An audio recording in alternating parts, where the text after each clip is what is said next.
Okay.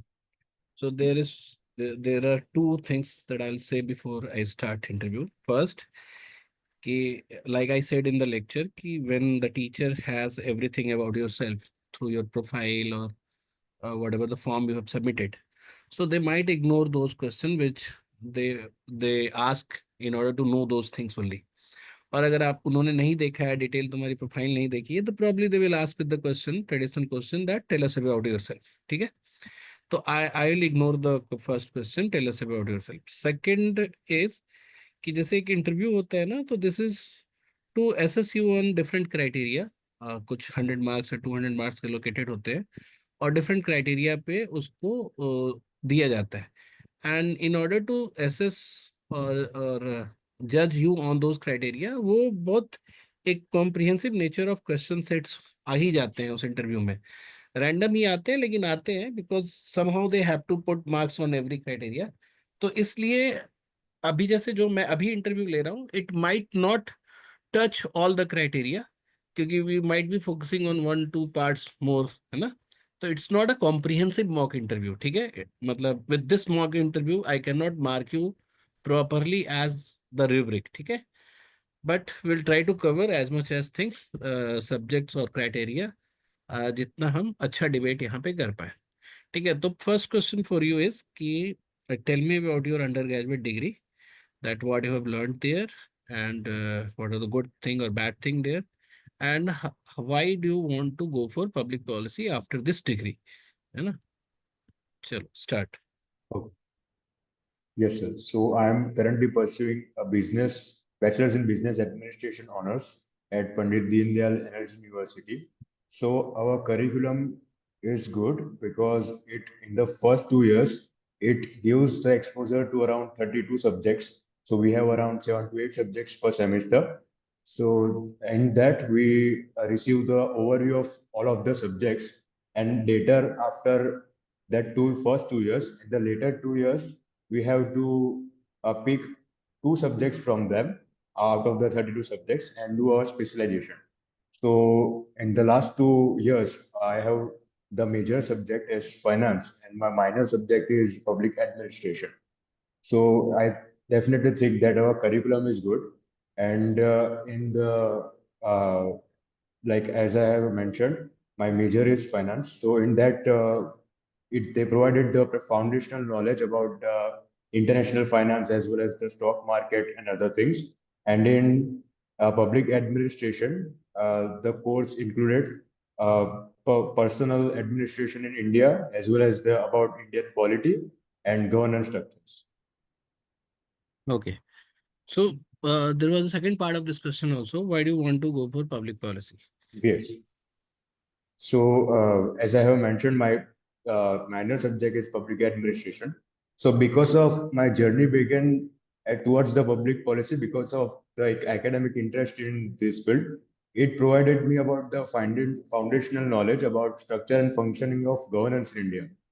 And also, it fascinated me because it's a highly relevant topic. It directly impact the citizens' lives. And one more thing about it is that the governance is a timeless concept, and that has evolved over time. So it interested me the most. Then in around February 2024, there was a workshop at our campus, titled Careers in Public Policy. So that's when I first came to know about the public policy as a course and a career option. I explored it further. I talked with my faculties in our college and also the public policy professionals. So I happened to understand the field better. And then around that time only, I had the chance to volunteer in IAS promotional exams. So in that, the Gujarat Administrative Service officers were given policy case studies to solve. So I observed their approach and also talked with the retired IAS officers. So this experience made me feel that the trained public policy professionals can really make a huge difference and they can contribute meaningfully. So then I wanted to gain some practical exposure in this field. So I had the opportunity to intern with the member of Okay, parliament Kavis, from Surat. like Yes, like sir. you have explored now that public policy can have great impact on people's life, Yes, and yes. by approaching it professionally. So can you tell me any the policy from your state which you have found that it has been crafted meticulously and being implemented in good way? So do you have any state policy of yours in your knowledge? Yes, sir. Sir, one of the flagship policies of government of Gujarat is, I think, Sujalam Sufalam Yojana. It is one of them, and I think there is another one which is called a Jyoti Gram Yojana. So I would like to talk about the Jyoti Gram Yojana first. It was in around 2006. This scheme was there, and after the and currently in 2018, the government adopted this policy, like inspired from this policy, and made it to the union level. So the policy basically focused on providing electricity, 24 by 7 electricity to the rural areas, which had covered around 18,000 villages in Gujarat. So the major achievement of the government at that time was that they provided 24 by 7 electricity to around 18,000 villages in Gujarat in around Well, 13 Kavis, months. So the this thing is was one that of the. this kind of policy requires huge resources and the government priorities that government wants to do it because electricity is already there. The way to generate, the way to transmit electricity is already there.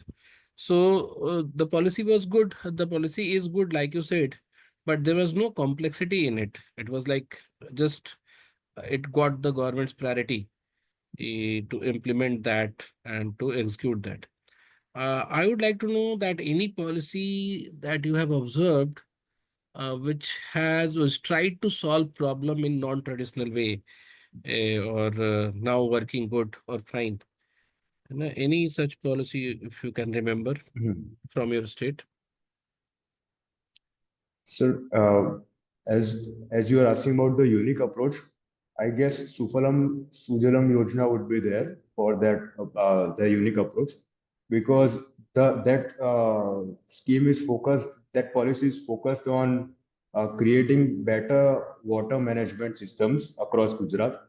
So in that, the state government facilitated the like they deepened the ponds and other water resources, and also created artificial water reservoirs around the Gujarat.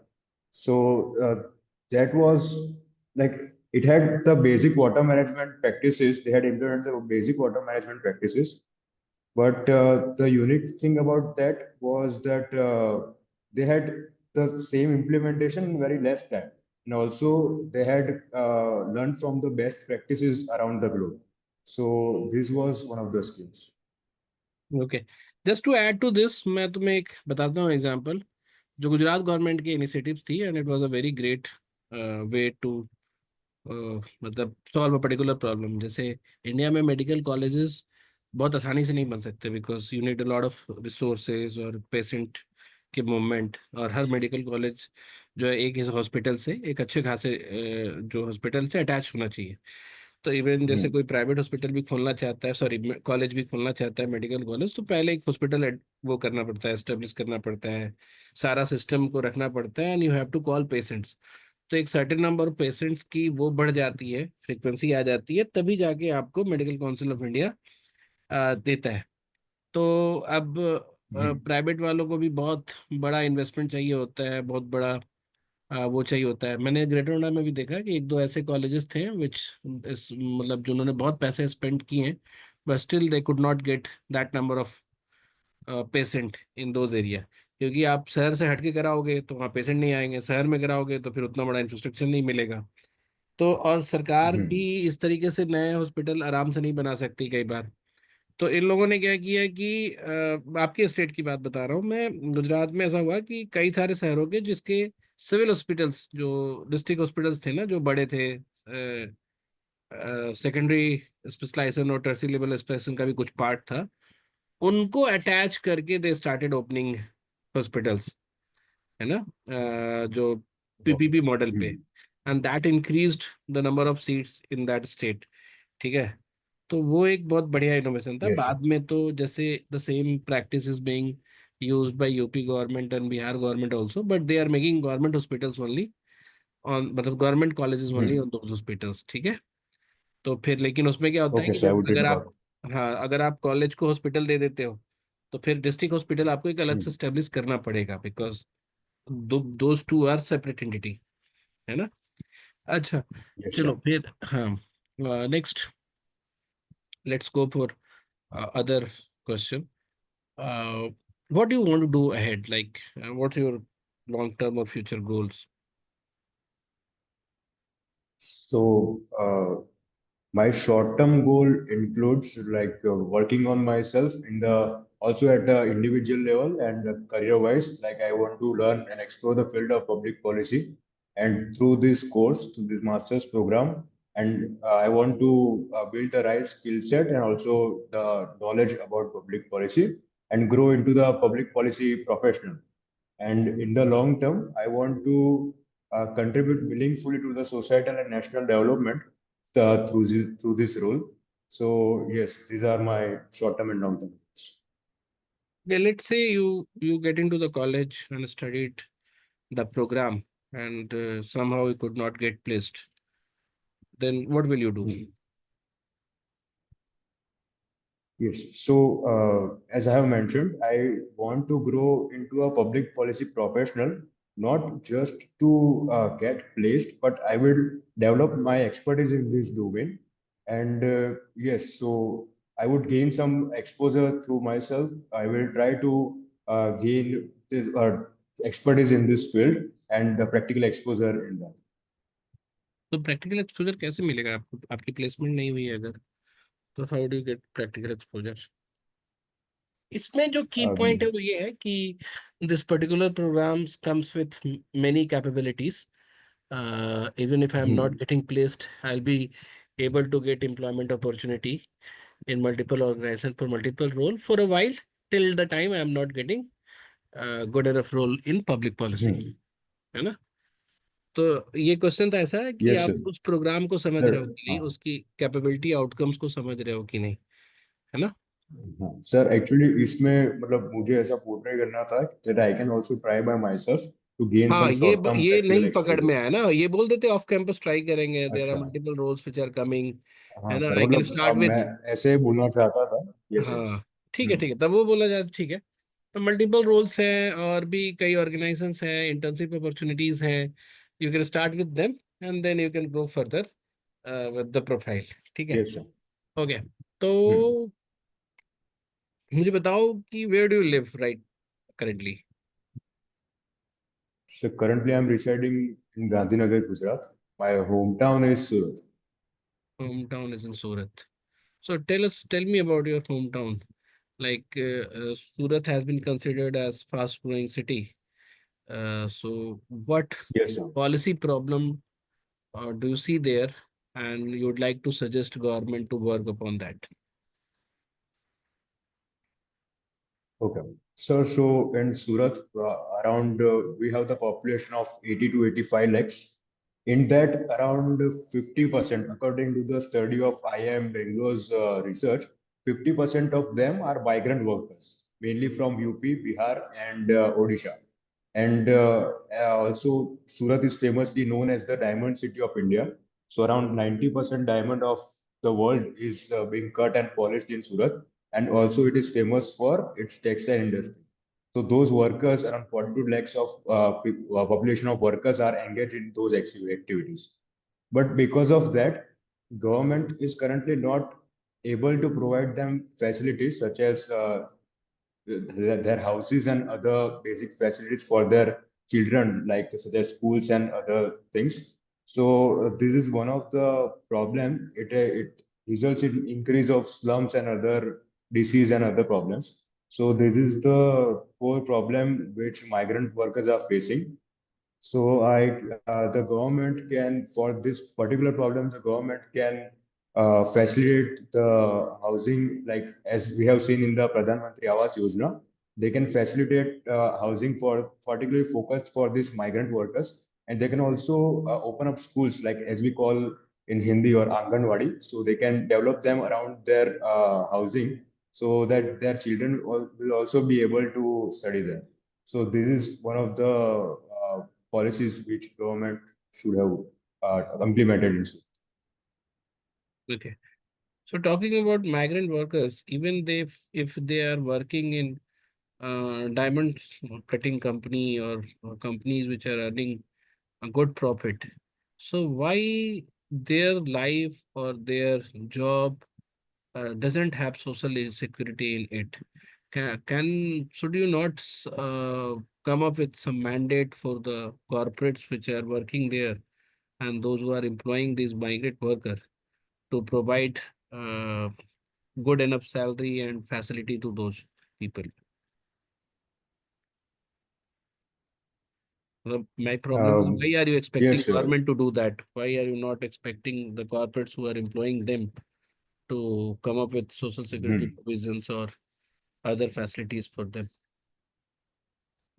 Yes, sure. So the main reason is I think the private sector employees can provide it at on a small scale, like not at a such large extent as the government can provide the facilities.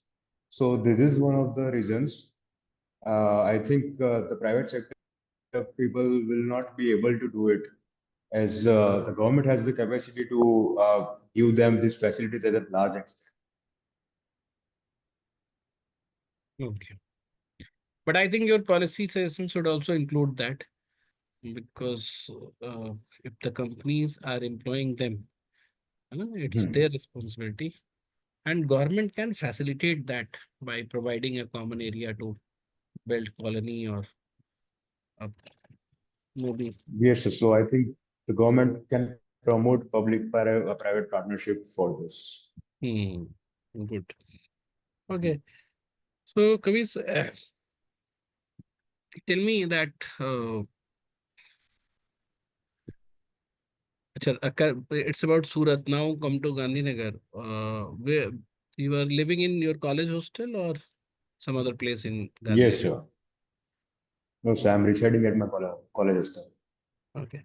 So tell me, not tell me, compare these two programs, MBA and MPP, for yourself as an future course of action. So let's consider, if you are comparing these two programs, on what basis you will compare, on what basis you will make decision. Like, I know that you have selected public policy for your future goal, but if I'll ask you to compare MBA and MPP together, so on what basis you will compare, and how we will select one of these two for your future course? Okay. Sir, so some of the pointers by which we can compare MBA and MPP. First of them is that the the dimension in which both of these courses works. Like MBA is mainly focused on the corporate sector, while MPP is mainly focused on the government sector. So this is first of them, and also I think the main motive for the MBA corporates is to earn profits, but at the same time, MP focuses on more on social welfare and societal well-being. So this is the second part. And yes, so I think these are the 2 points by which we can compare MBA and MPP. Okay. You should have added more things to it, because what kind of job Yes, roles, profiles, study opportunity, and then you could finally hmm, picked key with these points. I would be yes. Sir, looking but for. I can say that like MBA is mostly focused on profit earning and MPP is focused on societal well-being. Can I ये say बड़ा that? गलत Yeah, statement है कि MBA focuses on profit earning only. MBA focuses on hmm, effective way to run a business, and business का focus hmm. profit हो सकता है ना? Yes, sir, but ultimately, like, yeah. नहीं, फिर वो गलत है, Hmm. फिर एमबीए मतलब प्रोग्राम को तुम डिमीन नहीं कर सकते। ठीक है। Yes, sir. लेकिन next Okay. question which I wanted to ask is, have you studied law in your graduation? There must be some paper based No, on sir. business I law. don't had. I didn't had the. So there was no paper on No, business sir. I law in your didn't had college? the exposure to. No, I'm just No, asking, sir. It was mainly there focused any on paper? the different. No, sir. It There was no no paper on business law. the curriculum did not have. No, So sir. how come they are teaching you businesses if they are not teaching you business as a legal entity? So Sir, do you know yeah. in how Sir, many types of actually, company registration is there? sorry, sir. How many types of company legal as legal nature of company is there? Yes, How sir. how many So types in of that, businesses? yes, Business. sir. So am I audible, sir? Yes, yes, you are. Yes. So, sir, we have the like mainly the private limited companies, and we have public entities. Yes. So we also have the corporations, like the companies which are uh, like the arms of the government. So these are the main provisions of नहीं, the companies, लेकिन business ये companies. वाकई मेरा question है ना कि कैसे हो सकता है कि तुम्हें बिजनेस लॉ का पेपर नहीं पढ़ाया जा रहा है? नहीं सर एक्चुअली ऐसा है the course curriculum is not only focused on BBA we have the course is the nomenclature is BA BBA honours so it's हाँ, combined of both BA and BBA so that's why it's not purely focused on BBA still so I मतलब had the there public must be a paper on business law. उसके बिना कैसे business पढ़ते? जैसे मान लो कि if I ask you to register a company and when you don't know कि hmm, what is a one person company, what is a proprietorship, what is partnership, what is LLP. hmm. Do you know LLP? What is LLP? No sir I'm not able There are many companies which you will, if you will see their complete name like Deloitte, KPMG, they all are LLPs. They are not private limited companies. hmm. So there must be a paper on that. Okay, it's not your fault. It was your university fault. They did not have any such paper. है ना? Because this should be there if you are teaching business. Hmm. Okay. So Yes sir do you know how the Indian governance system works? Like, if you have any idea, if I'll ask you to chart that how government administration works, so how will you chart it? How will you show the picture of governance in India? Yes. So mainly the governance structure in India has three pillars. Which one of them is legislative, then executive, and then judicial. So it's based on the governance structure is based on these three pillars. Then we have the three-tier government system. Uh, First one is union government, then state government, and local government. So we have this three structure of governance, and we are largely following the Britain's governance system and UK's governance systems in India, and also we have like in our constitution we have adopted from the rules, the constitution rules from several other countries. So the governance structure mainly like the parliament and the state legislature has the have the powers to formulate the laws and in which then the executive plays a role to implement them and the judiciary then works to check if the laws are in within the legal frameworks or not. So this is the main governance system of India. Okay. And also, sir, I would like to add one more thing that there are Mm. three lists in which the subjects are divided: union list, state list, and concurrent list. So the subjects are divided among these three lists to make decisions on. So tell me, मतलब like Give me some examples, like which are the things will come under union list, which are the things will come under state list, and some are from what do you say? Concurrent list. Huh? Concurrent lists. Huh. Yes, sir. So give me some topics So, which like. so the yes, sir. So the union list mainly focuses on, like, it has the subjects like railways, then arms and defense, and also the it has the power to make decisions on foreign relations. Then under the state list, it has the power to mainly on the law and order of the state. Then in the concurrent list, education is there. So both state government and union government can formulate laws according to for the education.